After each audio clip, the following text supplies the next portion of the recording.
So friends, आज के इस वीडियो में हम बात करने वाले हैं एनसीईआरटी की बुक लिस्ट और कौन कौन सी बुक्स हम यूज़ करेंगे एनसीईआरटी की, जो कि हमारे यूपीएससी की प्रिपरेशन के लिए हेल्पफुल रहेगी।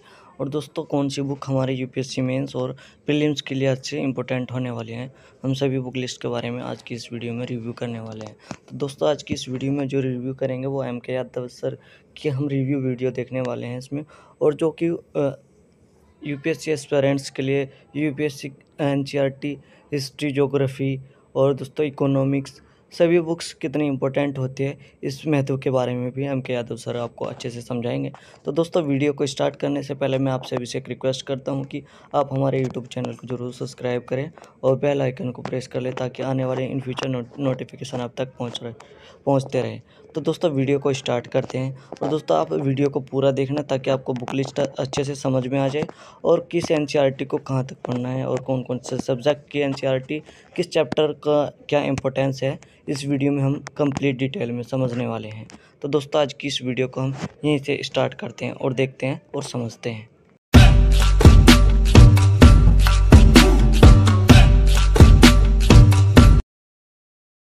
एनसीईआरटी है वो एक बेसिक बैकड्रॉप बनाता है आपका। वो एक बेसिक इंफॉर्मेशन आपको प्रोवाइड कराता है, वो नॉलेज आपको प्रोवाइड कराता है, जिसके बाद आप स्टैंडर्ड बुक्स पढ़ना स्टार्ट करते हैं। आप देश का कोई भी कॉम्पिटिटिव एग्जाम दे लीजिए, बट आपको एनसीईआरटी पढ़ना ही पड़ेगा, because it is aligned to the syllabus of all these competitive exams. कौन कौन से क्लास की कौन कौन सी बुक्स पढ़नी है वो मैं आपको नेक्स्ट स्लाइड में कवर कराऊंगा। कभी हो सकता है कि इकोनॉमिक्स से 5 क्वेश्चन एनसीईआरटी से आ गए, कभी ज्योग्राफी के 7 क्वेश्चन आ गए, एनवायरमेंट के 2 क्वेश्चन आ गए, बट कुल मिला के 25 से 30 सवाल हर साल डायरेक्टली एनसीईआरटी से आते हैं। आपको सब्जेक्ट वाइज कौन कौन सी एनसीईआरटी पढ़नी है, बल्कि मैं ये भी बताऊंगा उस एनसीईआरटी के किस चैप्टर को कितने नंबर ऑफ आवर्स, ठीक, एनसीईआरटी की कितनी किताबें एग्जाम के लिए रेलेवेंट है, कौन कौन से एग्जाम में रेलेवेंट होता है और कितने नंबर ऑफ आवर्स देने चाहिए। आज के इस वीडियो में मैं ना सिर्फ ये कवर करूंगा कि आपको सब्जेक्ट वाइज कौन कौन सी एनसीईआरटी पढ़नी है, बल्कि मैं ये भी बताऊंगा उस एनसीईआरटी के किस चैप्टर को कितने नंबर ऑफ आवर्स, ठीक है। देखिए, ऐसा नहीं है कि आप सिर्फ एनसीईआरटी पढ़ेंगे और आपका सीएससी या स्टेट पीसीएस या एसएससी या बैंक पीओ का एग्जाम पास हो जाएगा। लेकिन जो एनसीईआरटी है वो एक बेसिक बैकड्रॉप बनाता है आपका। वो एक बेसिक इंफॉर्मेशन आपको प्रोवाइड कराता है, वो नॉलेज आपको प्रोवाइड कराता है, जिसके बाद आप स्टैंडर्ड बुक्स पढ़ना स्टार्ट करते हैं। सो जो एनसीईआरटी की किताबें हैं अलग अलग सब्जेक्ट की हैं। पहले मैं आपको रेलेवेंस बताऊंगा, नेक्स्ट 2 मिनट्स में आई विल कवर कि एनसीईआरटी की किताबें पढ़नी क्यों हैं। उनके 5 मिनट बाद मैं बताऊंगा कि कौन कौन सी किताबें हैं एनसीईआरटी की सब्जेक्ट वाइज जो आपको पढ़नी है, और उसके बाद 5 मिनट में बताऊंगा कि किस चैप्टर को कितने नंबर ऑफ आवर्स आपको देने चाहिए। सो स्टार्ट करते हैं। सबसे पहले कि एनसीईआरटी की किताबें क्यों पढ़नी है। सबसे पहले तो आपने बहुत सारे टॉपर्स को देखा होगा। आप एक बार अगर जाके YouTube पे सर्च करेंगे कि what is the significance of NCERT for UPSC, right from rank 1, जैसे इस साल का श्रुति शर्मा रैंक 1 से लेके और रैंक 700 तक, सबने बोला होगा कि एनसीईआरटी का बहुत सिग्निफिकेंस है। बहुत सिग्निफिकेंस उन बच्चों के लिए भी है जो जस्ट अभी सोच रहे हैं कि मुझे यूपीएससी की परीक्षा देनी है, स्टेट पीसीएस की परीक्षा देनी है, एसएससी की परीक्षा देनी है, बैंक पीओ देना है, सीएपीएफ देना है। कौन सा एग्जाम देना चाहते हो आप देश का कोई भी कॉम्पिटिटिव एग्जाम दे लीजिए, बट आपको एनसीईआरटी पढ़ना ही पड़ेगा, because it is aligned to the syllabus of all these competitive exams. So first तो वो रीजन है। सेकंड, फाउंडेशनल बुक्स हैं जो 6 से 12th स्टैंडर्ड की होती हैं। सो जो 6 से, अब हर सब्जेक्ट की किताबें 6th में नहीं पढ़ाई जाती हैं। अगर आप इकोनॉमिक्स पढ़ना चाह रहे हैं तो मे बी वो 9th से स्टार्ट हो। आप हिस्ट्री पढ़ना चाह रहे हैं तो हो सकता है 6th क्लास से स्टार्ट हो जाए। सो कौन कौन से क्लास की कौन कौन सी बुक्स पढ़नी है वो मैं आपको नेक्स्ट स्लाइड में कवर कराऊंगा। फिर हर साल 25 to 30 questions in UPSC directly comes from NCERT. कभी हो सकता है कि इकोनॉमिक्स से 5 क्वेश्चन एनसीईआरटी से आ गए, कभी ज्योग्राफी के 7 क्वेश्चन आ गए, एनवायरमेंट के 2 क्वेश्चन आ गए, बट कुल मिला के 25 से 30 सवाल हर साल डायरेक्टली एनसीईआरटी से आते हैं। मैं आपको कुछ एग्जाम्पल्स भी दूंगा कि ये क्वेश्चन आया था 2019 में, ये ज्योग्राफी के इस वाले पेज से है एनसीईआरटी की, ये 2020 में सवाल आया था। बेस फॉर एनालिटिकल थिंकिंग, देखिए आपको मेंस पढ़ना है। जैसे अगर आप पॉलिटी की, अगर आप एनसीईआरटी पढ़ेंगे 11th क्लास की, वंडरफुल बुक, मस्ट डू है। अगर आपको समझना है कि लिबर्टी है क्या, आपको समझना है कि सोशलिस्ट है क्या, ये जो बेसिक कंसेप्ट्स विद एग्जांपल्स जो एनसीईआरटी कवर कराता है वो स्टैंडर्ड बुक्स में नहीं है। सो अगर आपको मीन्स पर्सपेक्टिव समझना है कि क्यों एक इकोनॉमी में आरबीआई को मनी सप्लाई बढ़ाना चाहिए, उस मनी सप्लाई बढ़ाने से रेट ऑफ इंटरेस्ट पे क्या इंपैक्ट होगा, उसका इंपैक्ट एक्सपोर्ट पे क्या होगा, जब आपको मीन्स का ये पर्सपेक्टिव समझ में आएगा कि अच्छा इस वजह से होता है, तभी आप मीन्स के आंसर लिख पाएंगे। आप अगर देखेंगे एक बार प्रीवियस ईयर क्वेश्चन यूपीएससी ने जो पूछा हुआ है या स्टेट पीसीएस ने पूछा हुआ है, वो पूछता है कि एक इकोनॉमी में बहुत सारे मैक्रो इकोनॉमिक इंडिकेटर होते हैं, उसमें से सेविंग्स रेट सबसे जरूरी है क्या, आपको क्या लगता है, बाकी सारे इंडिकेटर्स क्या हैं। ये सारी चीजें समझने के लिए आपको एक बेसिक एनसीईआरटी की नॉलेज होना बहुत जरूरी है। फिर सिंपल लैंग्वेज, अब जो बुक्स गवर्नमेंट ने या एनसीईआरटी ने एक 6th class 7th class 8th class 10th class मतलब 10 से 18 साल के बच्चे के हिसाब से लिखी है, उससे सिंपल कुछ नहीं हो सकता। आप स्टैंडर्ड बुक्स में जाएंगे, उनकी लैंग्वेज थोड़ी डिफिकल्ट है। अगर आपने हिंदू पढ़ना अभी न्यूज़पेपर जस्ट स्टार्ट किया होगा तो आपको पता होगा कि उसकी जो वोकैबुलरी है, जो टर्मिनोलॉजी है, वो थोड़ा डिफिकल्ट है आपको समझने में, आपको थोड़ा टाइम लगेगा वो उस लेवल की टर्मिनोलॉजी समझने में। बट एनसीईआरटी के केस में एकदम बेसिक लिटरेचर से स्टार्ट करते हैं सो दैट बेसिक बच्चे को समझ में आता है। और लास्ट है, it is used across various competitive exams. आप देखिए, ये आप यूपीएससी सीएससी में एग्जाम दे लीजिए, आप पीसीएस में एग्जाम दे लीजिए, एसएससी सीजीएल में दे लीजिए, बैंक्स का दे लीजिए, रेलवे दे लीजिए, सीडीएस एनडीए सीएपीएफ दे।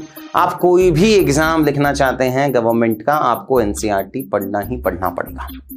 अब चलते हैं कि इतने सारे सब्जेक्ट हैं, इतनी सारी किताबें हैं, कौन कौन से चैप्टर्स हमें कवर कराने हैं और कौन कौन से चैप्टर्स को कितना टाइम देना है। पहले जस्ट 30 सेकंड्स में एक ब्रीफ देता हूं आपको कि कौन कौन से सब्जेक्ट की कौन कौन सी बुक्स अवेलेबल हैं मार्केट में। फिर ये भी देखना है कौन सी स्किप करनी है और कौन सी पढ़नी है, कौन सी न्यू एनसीईआरटी है, कौन सी ओल्ड एनसीईआरटी है।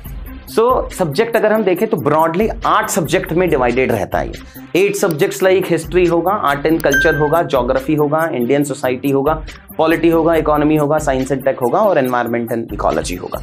इसमें ये सारी बुक्स अवेलेबल हैं। मैं आपको एक पीडीएफ के थ्रू समझाऊंगा अभी नेक्स्ट आफ्टर पीपीटी, और वो पीडीएफ हम नीचे डिस्क्रिप्शन में भी आपको देंगे, आप वहां से जाके देख सकते हैं।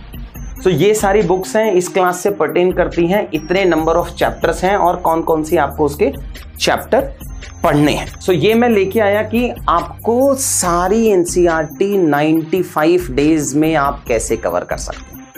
देखो, एनसीईआरटी एक must do set of books हैं, बट अगर आप उसमें ओवर इन्वेस्ट करेंगे तो आपका टाइम वेस्ट होगा। तो स्टूडेंट्स पूछते हैं कि सर कितने टाइम में ये सारी एनसीईआरटी पढ़ लेनी है, क्या मैं पूरा 1 साल लगाऊं क्या एनसीईआरटी पढ़ने के लिए, या मैं सिर्फ 3 महीने 4 महीने में एनसीईआरटी कवर कर सकता हूं। अगले 5 मिनट में 7 मिनट में मैं आपको चैप्टर वाइज बताऊंगा कि किस चैप्टर को कितना टाइम देना है in that particular subject of that class.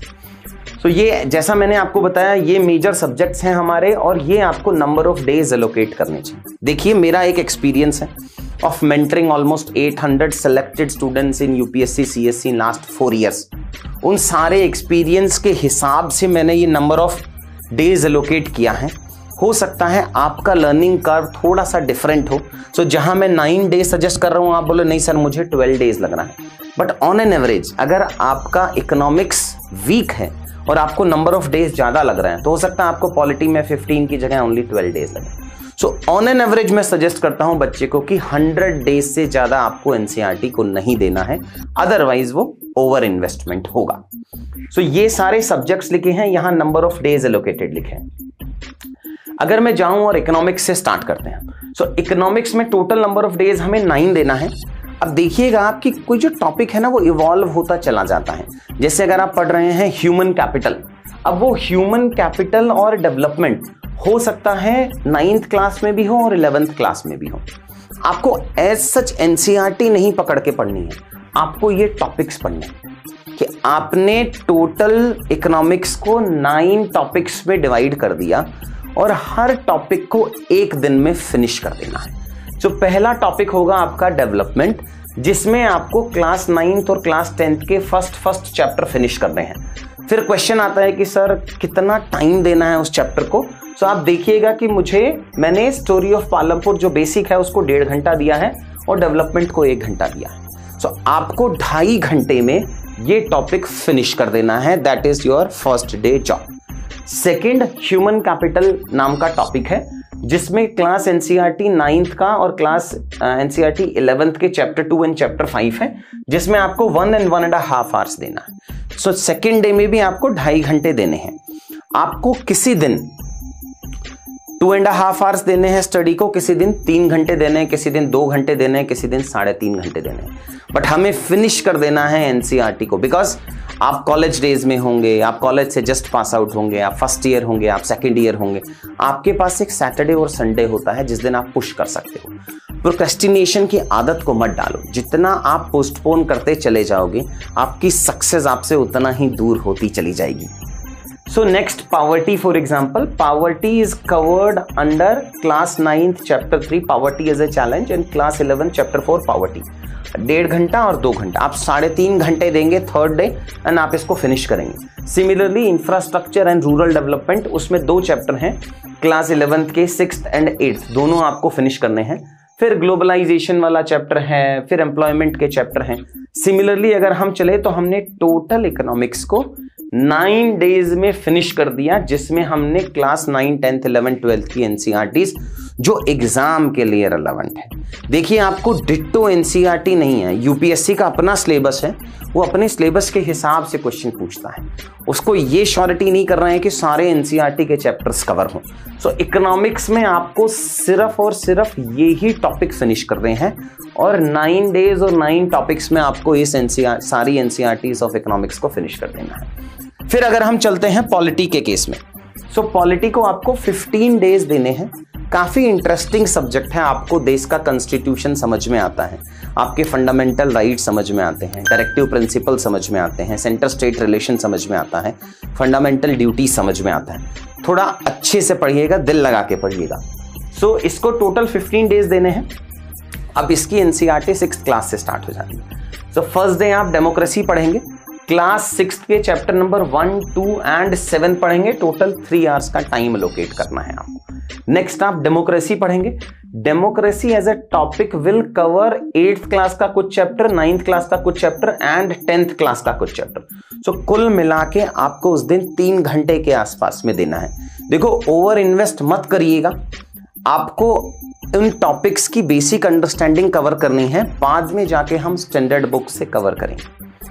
फिर कॉन्स्टिट्यूशन 1 है फॉर एग्जांपल, अगर हम जाते हैं तो अब कॉन्स्टिट्यूशन 1 क्लास 8th, 9th और 10th के एक चैप्टर, फिर कॉन्स्टिट्यूशन 10th, 11th के एक चैप्टर फिनिश करेंगे। अकॉर्डिंगली आपको नंबर ऑफ डेज देने हैं।